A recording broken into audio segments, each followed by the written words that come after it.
우리 찬양대에 귀한 찬양에 감사드립니다. 매번 이렇게 감동적인 찬양을 해주셔서 다시 한번 감사의 말씀을 드립니다.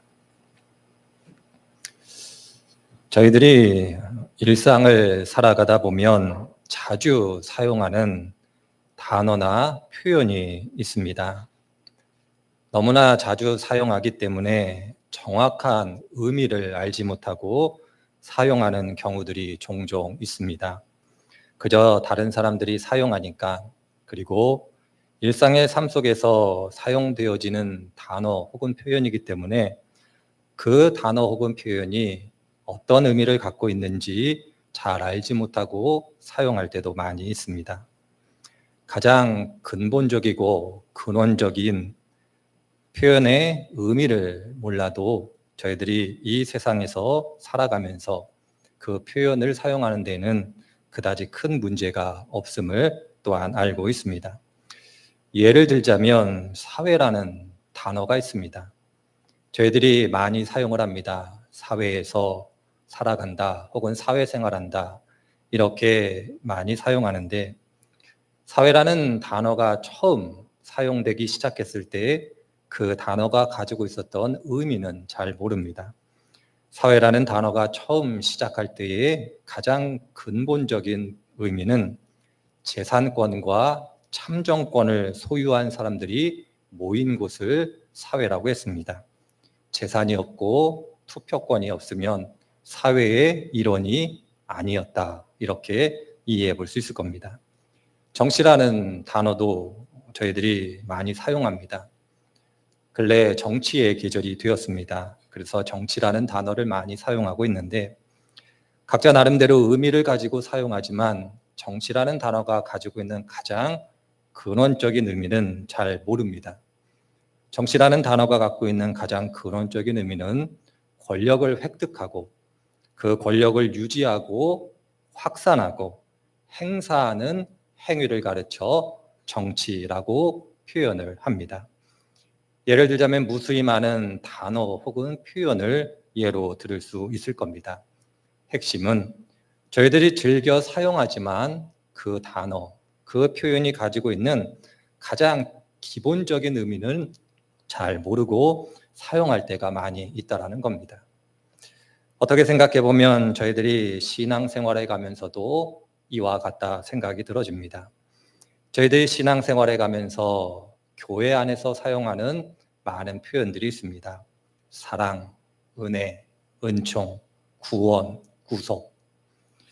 어떤 의미인지 알 것 같지만 그 표현이 가장 근원적으로 어떤 의미를 가지고 쓰이게 되었는지, 성경에서 그 단어를 사용할 때 어떤 의미로 사용하게 되었는지 잘 모를 때가 많이 있습니다.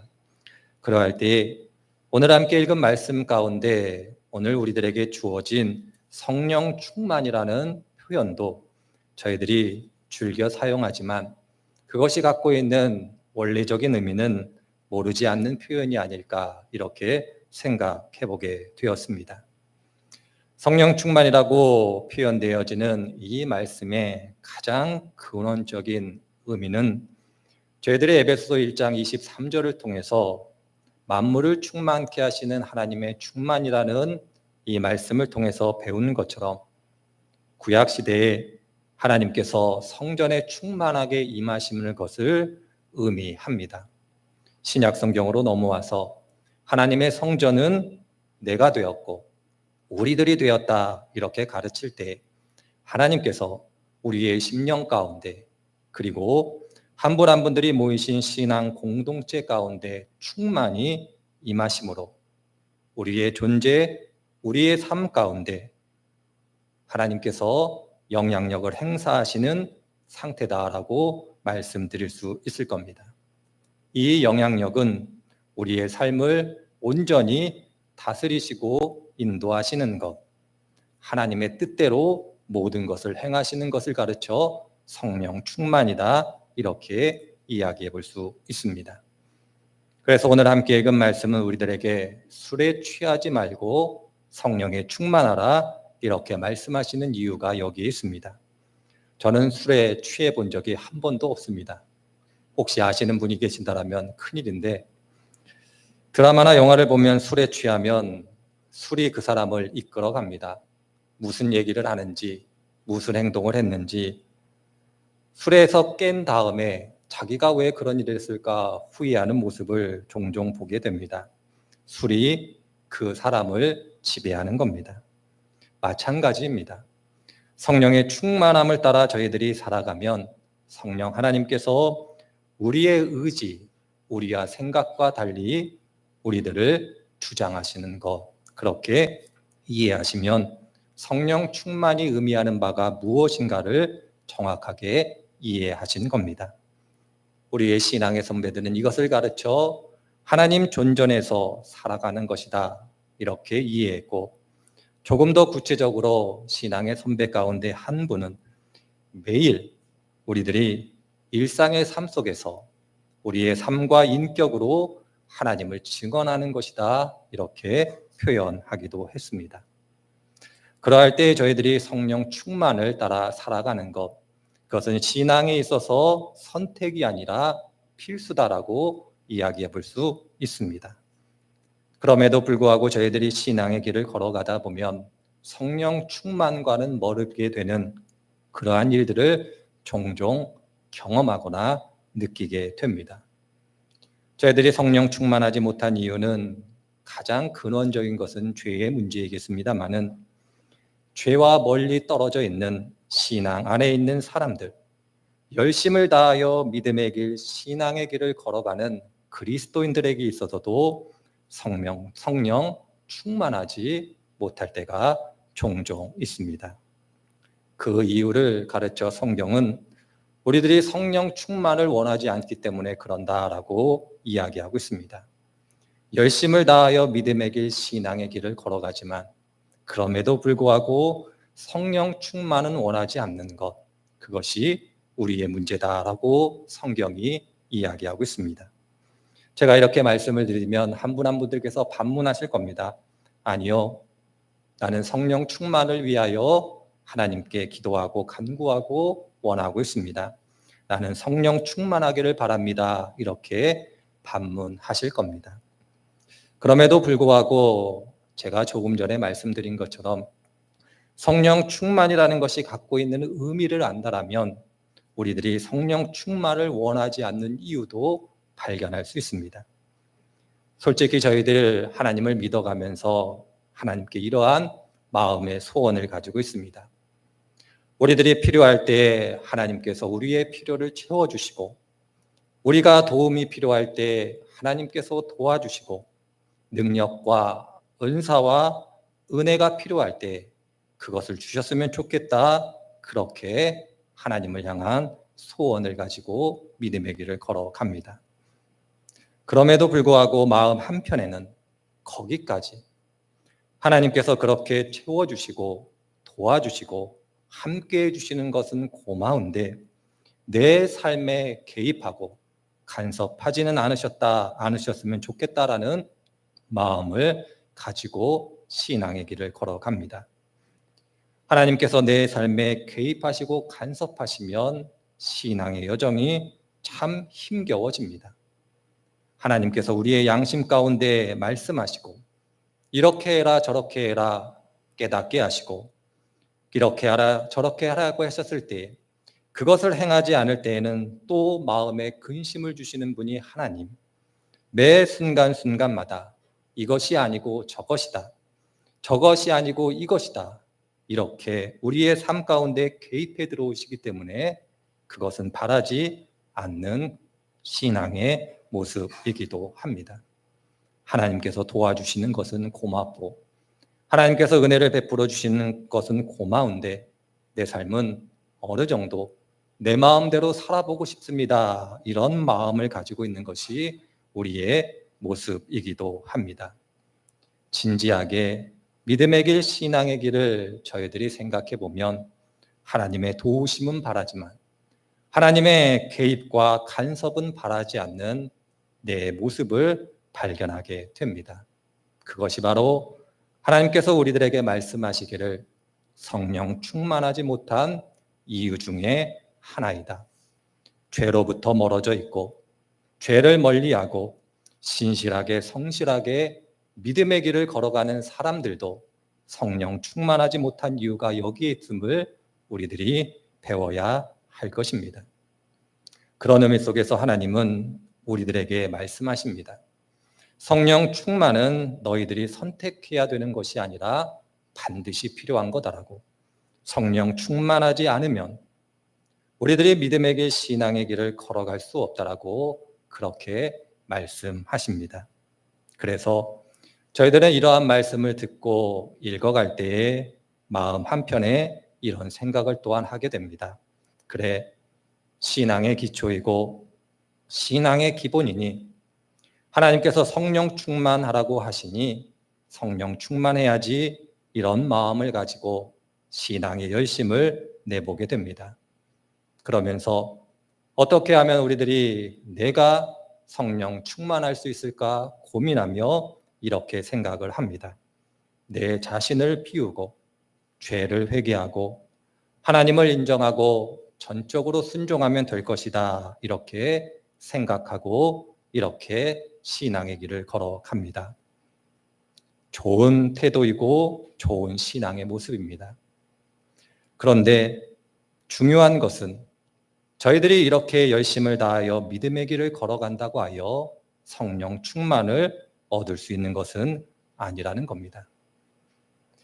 종교개혁 당시 구원의 문제를 가지고 행위냐 믿음이냐를 가지고 논쟁을 벌였던 것처럼, 그리고 행위가 아닌 믿음으로 구원을 받는다라고 우리들이 배운 것처럼 성령 충만 또한 경건의 노력으로 다다를 수 있는 것이 아닙니다.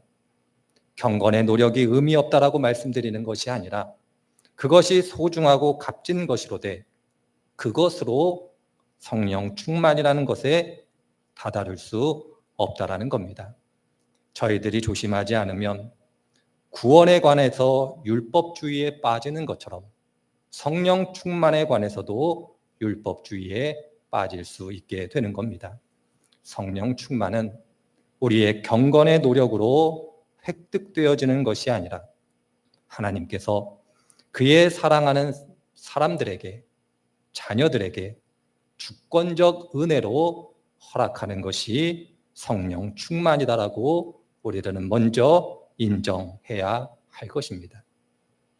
하나님께서 우리의 아버지시기 때문에, 그가 우리를 사랑하시기 때문에, 그렇기 때문에 우리들을 성령 충만하게 하시는 분, 그분이 하나님이십니다. 그럼으로써 우리들의 믿음의 길, 신앙의 길을 걸어갈 수 있도록 역사하시는 분이 하나님이심을 먼저 알아야 할 것입니다. 하나님의 강권함으로, 하나님의 강력한 역사하심으로 우리들을 성령 충만함의 자리에 있게 하신다. 이것을 성경이 많은 곳에서 우리들에게 가르쳐주고 있습니다. 저희들이 성령 충만하지 않으면 여러 가지 문제들이 발생합니다.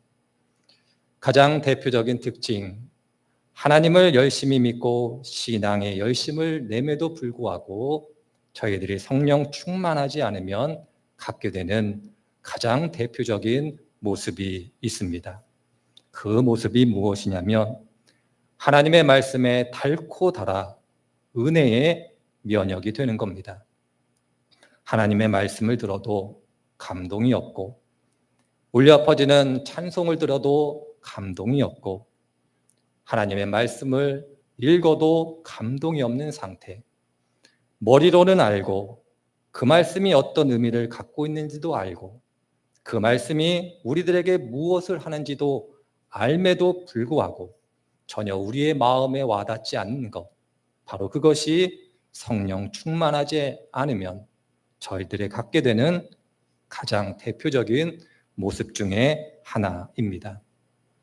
우리의 신앙의 선배들은 그래서 이 모습을, 표현은 좀 그렇습니다마는 복음으로 인하여 강팍하여졌다, 이렇게 이야기하고 있습니다.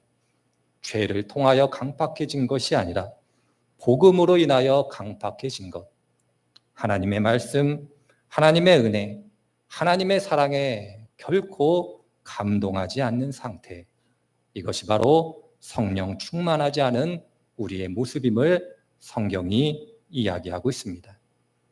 그래서 하나님은 이러한 우리들의 모습을 보시고 한탄하시며 이러한 우리들을 가만 놔두시지 않습니다. 조금 전에 말씀드린 것처럼 하나님께서 강권함으로 우리들을 성령 충만의 자리로 이끌어 가십니다. 우리들이 복음에 강박하지 않도록 하나님을 믿는 믿음 가운데 바르게 설 수 있도록 우리들을 성령 충만의 자리로 이끌어 가실 때 그 과정은 쉽지 않은 과정이 됩니다. 고난, 고통, 시련, 절망 이러한 것으로 표현되어지는 영적 광야로 하나님께서 우리들을 몰아가십니다. 그 영적 광야에서 영혼의 시면까지 우리들을 낮추시고 그 영혼의 시면에서 하나님을 찾아도 자신의 얼굴을 숨기시며 자신을 감추시는 그 하나님을 저희들이 경험하게 합니다. 그럼으로써 우리들이 한 가지를 깨닫게 하십니다. 내가 하나님이 아니면, 하나님의 능력과 하나님의 도우심이 아니면 아무것도 아니다라는 것을 깨닫게 하심으로 그때까지 영혼의 시면의 자리에 있게 하시는 분이 하나님이시다. 이렇게 우리들에게 가르쳐주고 있습니다. 신약성경 특별히 복음서를 읽어보면 우리들이 잘 알고 있는 여러 가지 비유 중에 탕자의 비유가 나옵니다. 내용은 아시기 때문에 설명드리지 않겠습니다. 다만 그 아들이 삶의 마지막 순간에 가서야 아버지께 돌아가려는 마음을 먹게 됩니다. 그가 풍족할 때, 그가 여전히 자신의 힘으로 살아갈 수 있을 때, 그때 내가 아버지께 돌아가야겠다 이렇게 마음을 먹는 것이 아니라 인간이 감당할 수 없는 마지막 순간에 이르러서야 내가 아버지께 돌아가야겠다 이 마음을 먹게 됩니다. 다른 성경의 표현대로 얘기하자면 목마른 사슴이 시냇물을 찾기에 갈급한 상태로 하나님께서 우리들을 영혼의 시면의 자리로 몰아가시고 우리가 의에 줄이고 목이 마르게 하심으로 하나님을 찾게 만드시는 그 자리로 우리들을 이끌어 가신다 이렇게 성경이 이야기하고 있습니다. 하나님께서 우리의 아버지시고 그가 우리를 사랑하시고 성령 충만함을 따라 믿음의 길을 걸어가는 것이 중요하기 때문에 우리들이 성령 충만하지 않으면, 아니 성령 충만한 것을 모른다라면 하나님께서 이렇게 우리들을 성령 충만의 자리로 이끌어 가게 됩니다. 그러할 때 저는 한 명의 목회자로서 여러분들이 영적 광야와 영혼의 시면을 경험함으로써 성령 충만의 자리에 임하시지 않으셨으면 좋겠습니다. 은혜고 은총이로되 한 개인에게 있어서 영적 광야와 영혼의 시면은 감당하기 어려운 현실이기도 그렇습니다. 그래서 저는 여러분들이 하나님의 사랑을 따라 이러한 과정을 통해서라도 성령 충만할 수 있다면 그것이 은혜로되 그보다 다른 방식을 통하여 여러분들의 성령 충만하고 성령 충만의 자리에 있기를 소망합니다. 그러할 때 여러분들이 세 가지를 좀 기억하셨으면 좋겠습니다. 첫 번째로는 여러분들의 눈에서 눈물이 마르지 않으셨으면 좋겠습니다. 이 자리에 오늘도 하나님께 예배드리려 나오셨습니다. 앞에 보시면 예수님께서 달리신 스테인 글라스가 있습니다. 여러분 오늘 예배당에 오셔서 이 예수님을 보시고 눈물을 흘리셨습니까? 예수님 앞에서 눈물을 흘린 적이 언제이십니까? 눈물을 흘리셨다면 그것이 언제이신지 기억이 나십니까? 여러분들의 어려움 때문에, 여러분의 신세 때문에 하나님 앞에서 눈물 흘리는 그 눈물이 아니라 하나님의 사랑 때문에 부족하고 연약하지만 나를 인정해 주시고 받아주시는 그 하나님의 사랑으로 인하여 흘리시는 눈물이 마르지 않기를 바랍니다. 분명한 것은 우리의 눈물이 그치면 성령 충만도 그치게 됩니다. 그럴 때 다시 한번 말씀드립니다. 하나님의 사랑에 감동함으로 흘리시는 눈물이 멈추지 않기를 소망합니다. 두 번째로는 여러분들의 몸을 하나님께서 받으실 거룩한 산 제물로 연습하셨으면 좋겠습니다. 하나님께서 받으실 거룩한 산 제물이 된다라는 것은 매 순간순간마다 하나님께서 보여주신 우리들을 향해서 실행해 주신 그 사랑을 연습해 본다라는 것을 의미합니다. 여러분들의 입을 벌려 말씀을 하실 때 그 말씀이 하나님께서 우리들을 위로해 주신 그 말씀이 되셨으면 좋겠습니다. 여러분들의 얼굴이 하나님의 온유한 얼굴이 되심으로 누군가를 만났으면 좋겠습니다. 여러분들의 눈이 누군가의 아픔을 담은 하나님의 눈물을 담은 그 눈이 되셨으면 좋겠습니다. 여러분들의 손이 이웃의 눈물을 닦아주시는 그러한 손이 되어주셨으면 좋겠습니다. 여러분들의 발이 하나님의 복음, 좋은 소식을 전하는 그러한 발이 되었으면 좋겠습니다. 우리의 삶, 우리의 하루하루의 일상이 거룩한 산 제물이 되어질 때에 성령 충만함을 따라 살아갈 수 있습니다. 우리의 삶이, 우리의 현실이 거룩한 산 제물이 되어지지 못할 때 분명한 것은 성령 충만도 그치게 될 것입니다. 이 두 가지, 여러분들의 눈에서 눈물이 마르지 않고 여러분들의 삶 속에서 여러분들의 삶이 하나님께서 기뻐 받으실 거룩한 산 제물이 되어질 때에 성령 충만함을 따라 살아갈 수 있을 겁니다. 그런데 만일 여러분들의 눈에 눈물이 마르고 여러분들의 삶 속에서 여러분들이 하나님께서 기뻐 받으실 거룩한 산 제물이 되지 못했다라면 마지막으로 여러분들에게 부탁드리겠습니다. 하나님께 나와 전심으로 애통한 마음을 달라고 기도하시기를 바랍니다. 내 마음, 내 심령 가운데 하나님의 은혜의 은총을 충만히 부어주심으로 메마른 심령이 아름다운 심령이 될 수 있도록 상한 마음이 될 수 있도록 하나님께 기도하시기를 바랍니다. 중요한 것은 우리들의 믿음의 길, 신앙의 길을 걸어가며 눈물이 마를 수 있습니다. 거룩한 산 제물이 되지 못할 때도 있을 겁니다. 그때 여러분들이 그 사실을 깨달아 한 그 순간에 하나님께 나와 전심으로 애통하는 마음과 상한 심령을 달라고 부르짖어 기도하시기를 바랍니다.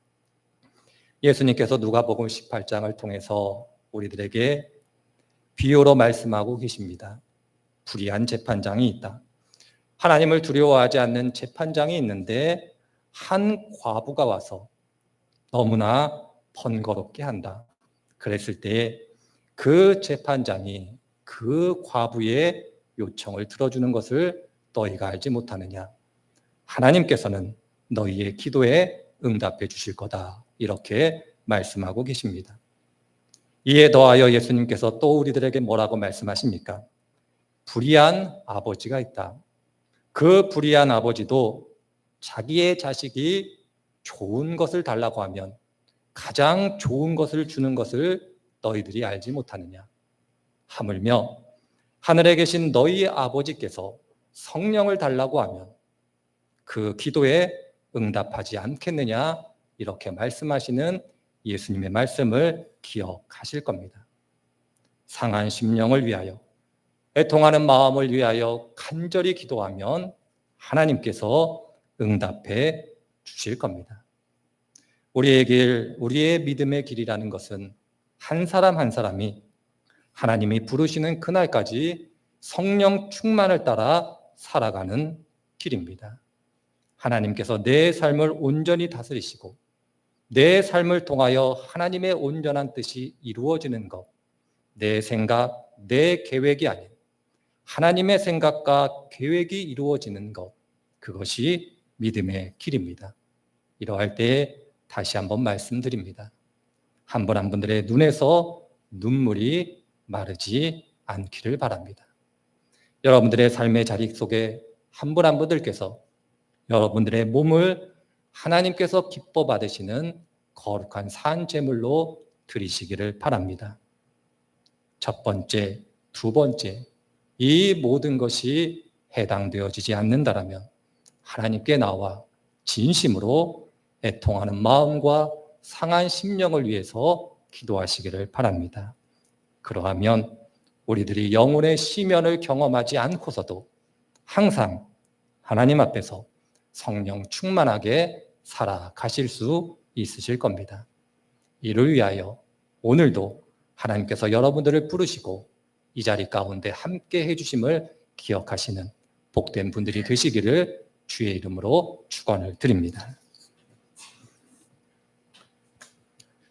하나님, 오늘도 저희들에게 귀하고 복된 날 허락해 주시고 주님께 나와 함께 예배할 수 있도록 은혜를 주시니 감사드립니다.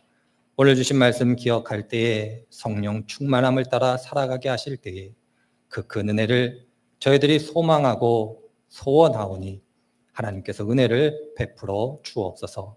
감사드리며 예수님의 이름으로 기도드립니다.